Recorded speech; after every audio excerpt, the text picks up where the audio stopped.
కర్కాటకం వారికి కనుక చూసుకున్నట్లయితే ప్రధానంగా ఇక్కడ మీ యొక్క రాశి నుంచి 3వ స్థానంలో శుక్రుడి యొక్క సంచారం జరుగుతుంది. శుక్రుడు 3లో నీచబడ్డం వేరు, దాని మీద కుజుడు దృష్టి ఉండడం వేరు. మరి కుజుడు మీ యొక్క లగ్నానికి శుభుడే కదా, శుభుడు కంట్రోల్ చేస్తున్నప్పుడు ఎటువంటి ఫలితాలు వస్తాయి? మీ జన్మజాతకంలో కనుక నీచంలో ఉన్నప్పుడు లేదా ఏదైనా గ్రహం నీచభంగ రాజ్యోగంలో ఉన్నప్పుడు దాన్ని అసలు ఎలా చూసుకోవాలి, దేశకాల పరిస్థితుల్లో ఎటువంటి మార్పులు వస్తాయి ఈ గ్రహాలు ఇలా ఉన్నప్పుడు అనేటువంటి అంశాలు చెప్తుంది నేనైనప్పటికీ చెప్పిస్తుంది సాక్షాత్ లలిత అమ్మవారిగా భావిస్తూ ఆ లలితాంబిక అమ్మవారి యొక్క అనుగ్రహం మీకు పరిపూర్ణంగా కలగాలని మనస్ఫూర్తిగా కోరుకుంటూ ఇక్కడ గమనించినట్లయితే ఈ శుక్రగ్రహం ఏదైతే ఉందో చతుర్థ భావంలో కుజుడి యొక్క దృష్టి పడుతున్నందుకు శుక్రుడి మీద, అది కూడా 3వ భావంలో ఉండే శుక్రుడి మీద పడుతున్నందుకు మీరు ఏదైనా స్త్రీమూర్తికి సంబంధించిన విషయంలో ఏదైనా అగ్రిమెంట్ చేస్తున్నారు ఒక ఆడవాళ్ళతో కలిసి, అది స్త్రీ అయినా పురుషుడైనా సరే స్త్రీలతో కలిసి అగ్రిమెంట్ చేసేటప్పుడు, లేదా ఒక ల్యాండ్ మీరు అమ్ముతున్నారు, అవతల వాళ్ళు డబ్బులు ఇస్తాను మనీ ఇస్తా అన్నారు,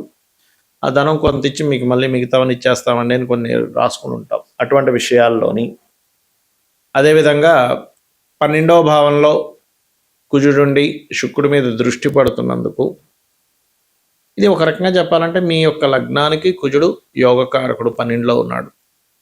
మరి యోగకారకుడు పంచమ దశమాధిపతి అయినటువంటి కుజుడు 12లో ఉన్నప్పుడు ఏంటంటే మీరు చేసే కొన్ని సేవల వల్ల కూడా మీరు అనవసరమైన వాటిలో ఇరుక్కోకుండా, ఒక్కోసారి చూడండి మనం ఎవరికో ఏదో అవసరం ఉందంటే మనం మధ్యలో వెళ్ళి సంతకం పెట్టడం, హామీ ఇవ్వడం ఇట్లాంటివి చేస్తుంటాం, వాటి వల్ల ఇబ్బంది వస్తుంది. 3వ స్థానం అనేటువంటిది అగ్రిమెంట్స్, హామీలు ఇవ్వడం ఇట్లాంటివన్నీ. కాకపోతే ఏంటంటే ఎప్పుడైతే కుజుడు 12లో ఉన్నాడో 12లో ఉంటూ సప్తమాన్ని వీక్షిస్తాడు కాబట్టి ఇంకా ఇంత రచ్చరచ్చ అయిపోయింది, ఇంక వివాహం అవ్వడం కష్టము అనుకునేటువంటి కేసెస్లో కూడా కొంతవరకు అది పాజిటివ్ ఇస్తూ ఉంటుంది. అక్కడ 12లో ఉండే కుజుడు సప్తమాన్ని వీక్షిస్తున్నాడు కాబట్టి. కాకపోతే వివాహం విషయంలో కొంత ఘర్షణ వాతావరణం వస్తూ అది అవుతుంది. మరి మీరు చేయవలసిన దేవతారాధన ఏమిటి అంటే, ఒక గ్రహం మీకు పాజిటివ్గా ఇవ్వాలి అంటే దాని యొక్క అధిష్టాన దేవతని, దానికి సంబంధించిన దాన్ని మనం పాజిటివ్గా చూసుకుంటూ ఉండాలి. అయితే ఇక్కడ శుక్రగ్రహం దగ్గర దీపారాధన చేయడము మరియు సుబ్రహ్మణ్యేశ్వర స్వామి యొక్క అష్టకం ఓం స్కందాయ నమః అనే నామస్మరణ ఎక్కువగా చేస్తూ ఉండాలి. చేస్తున్నట్లయితే మీకు అన్ని విధాలా బాగుంటుంది. మనకి జన్మజాతకంలో ఒక గ్రహం నీచబడింది అనగానే వెంటనే భయపడ్డం కాదు, ఆ గ్రహం నీచబడి నీచభంగ రాజయోగాన్ని కూడా ఇస్తుంది, గుర్తుపెట్టుకోండి. అంటే ఇది ఎలా చూడాలి జన్మజాతకంలో?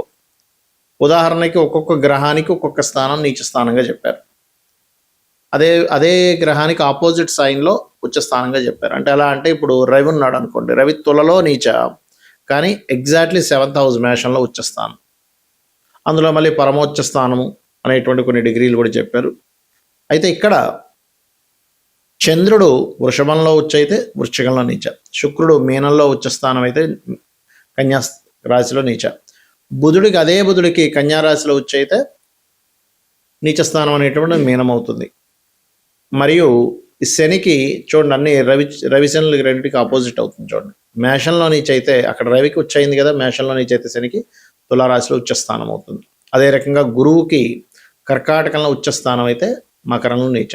అంటే ఏమీ లేదు, ఇక్కడ ఆ నీచ స్థానాలకి కారకత్వాలకి మీరు కనుక కరెక్ట్గా అర్థం చేసుకుంటే, గురువు అంటే టీచర్, విద్యాస్థానంలో ఉచ్చ పొందుతాడు. అంటే టీచర్ ఎప్పుడు కూడా స్టూడెంట్స్కి నేర్పే విషయంలోనే, విద్యా సంబంధించిన విషయంలో ఎంత విద్య నేర్చుకుంటుంటే అంత గొప్ప గురువు అవుతాడని అర్థం. మరి ఇక్కడ ఈ గురువు అదే గురువు కనుక మకర స్థానంలోకి వెళ్ళినప్పుడు అదొక వృత్తిగా తీసుకొని అనుకుంటుంటే మాత్రం అక్కడ అంటే ఆయన ఏదో ఒక ప్రొఫెషన్గా తీసుకుంటున్నాను, నాకు గురుత్వ సంబంధించిన లక్షణాలు కాదు, అవన్నీ కాదు అని అనుకుంటుంటే అతని యొక్క ఇది తగ్గుతూ ఉంటుంది. ఆ రకంగా ఒక్కొక్క గ్రహానికి అంటే రాహుకేతులకి వృషభము అండ్ వృశ్చికం అవుతాయి ఉచ్చ స్థానాలు, అదే రివర్స్ అయితే నీచ స్థానాలు అవుతాయి. కుజుడికి మళ్ళీ అగైన్ కుజుడికి కర్కాటకం నీచ, మకరం ఉచ్చ.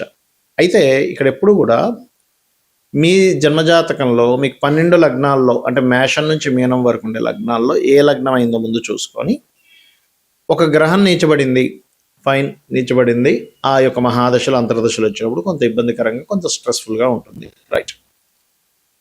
కానీ అదే గ్రహం కనుక నీచభంగ రాజయోగం ఏర్పడింది అనుకోండి. ఎలా ఏర్పడుతుంది నీచభంగ రాజయోగం? ఆ గ్రహాన్ని అంటే నీచబడ్డ గ్రహాన్ని ఇంకొక నీచబడ్డ గ్రహం చూసినా నీచభంగ రాజయోగం. ఆ నీచబడ్డ గ్రహాన్ని ఇంకో ఉచ్చగ్రహం చూసినా నీచభంగ రాజయోగం. ఆ నీచబడ్డ గ్రహం ఏ రాశిలో అయితే ఉందో ఆ రాశ్యాధిపతితో కలిసి ఉన్నా వీక్షిస్తున్నా నీచభంగ రాజయోగం. ఆ రాశి అధిపతి వెళ్ళి ఉచ్చస్థానంలో ఉన్న ఏ రాశిలో అయితే నీచబడిందో ఆ రాశి అధిపతి వెళ్ళి ఉచ్చస్థానంలో ఇలాగా కొన్ని సమ్ ఫార్ములా చెప్పారు ఆస్ట్రాలజీలో, జ్యోతిష్ శాస్త్రంలో. అయితే ఇక్కడ ఎప్పుడైతే ఇలా నీచబడ్డ రాజయోగం జరిగిందో అప్పుడు ఏమవుతుందంటే వాళ్ళకి బ్యాడ్ అవ్వాల్సింది కాస్త కంప్లీట్ గుడ్. కొంతమంది చెప్తుంటారు చూసారా, అసలు తన దశ తిరిగిపోయిందండి, టైం మారిపోయిందండి. ఇవన్నీ నీచభంగ రాజయోగాలు ఆర్ విపరీత రాజయోగాలు. అంటే 6, 8, 12 లాట్స్ 6, 8, 12 కాంబినేషన్స్లో ఉంటాయి. దట్ ఈస్ విపరీత రాజయోగం. దానికి బోల్డ్ అంత మళ్ళీ లెక్కలు ఉంటాయి. ఇప్పుడు నీచభంగ రాజయోగం అని చెప్పాము. ఆ నీచభంగ రాజయోగం కనుక పాపకత్తిరిలో ఉంటే పెద్దగా యోగించదు. ఉంటుందంటే పెద్ద ల్యాండ్ ఉందండి, మా నాన్నగారిది 100 ఎకరాలు ఉంది, కానీ అది కబ్జాలో ఉంది. అలా ఉంటాయి పరిస్థితులు.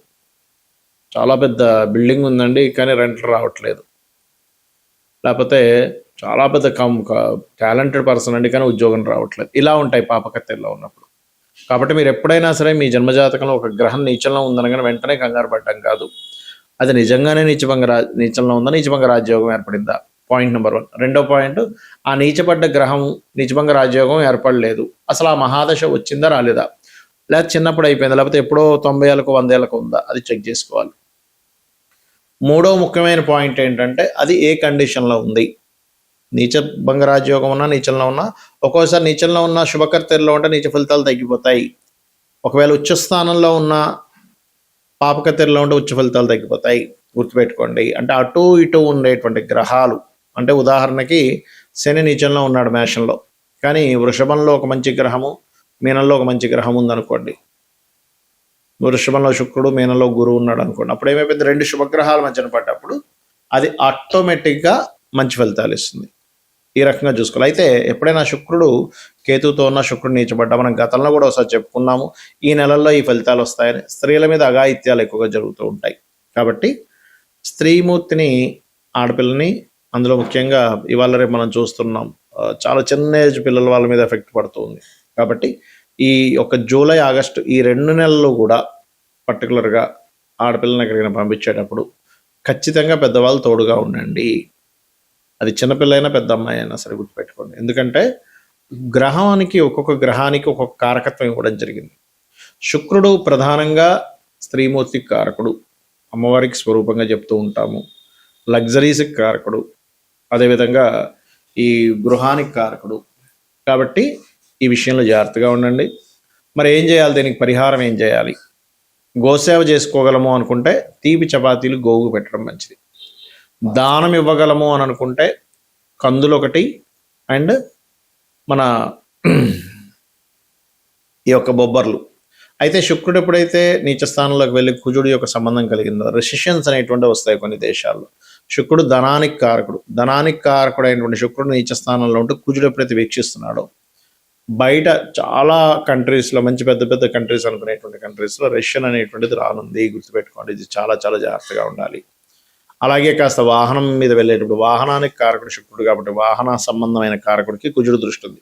కాబట్టి గోచారంలో కాస్త వాహన ప్రమాదాలు ఎక్కువగా ఉంటుంటాయి. కావున మీరు వాహనం మీద వెళ్ళేటప్పుడు మీ పర్సనల్ చార్ట్లో కనుక 4-8 కాంబినేషన్ వచ్చింది, ఆ 4-8 కాంబినేషన్ పాడైంది. 4-8 కాంబినేషన్ ఉంటే వేరు, మళ్ళీ బాగుంటే తాతగారు ఆస్తి వస్తుంది ఈ జాతకుడికి, కానీ బాగోకపోతే యాక్సిడెంట్ యోగాన్ని ఇస్తుంది. అంటే కండిషన్ ఎలా ఉందనేటువంటి చూడాలి. కాబట్టి ఇవి చేస్తూ మీరు లలితా సహస్రనామాలు రోజు చదవడంగానే వినడంగానే చేయండి. ఖచ్చితంగా ఎటువంటి ఇబ్బంది కలగకుండా మీకు బాగుండడం జరుగుతుంది.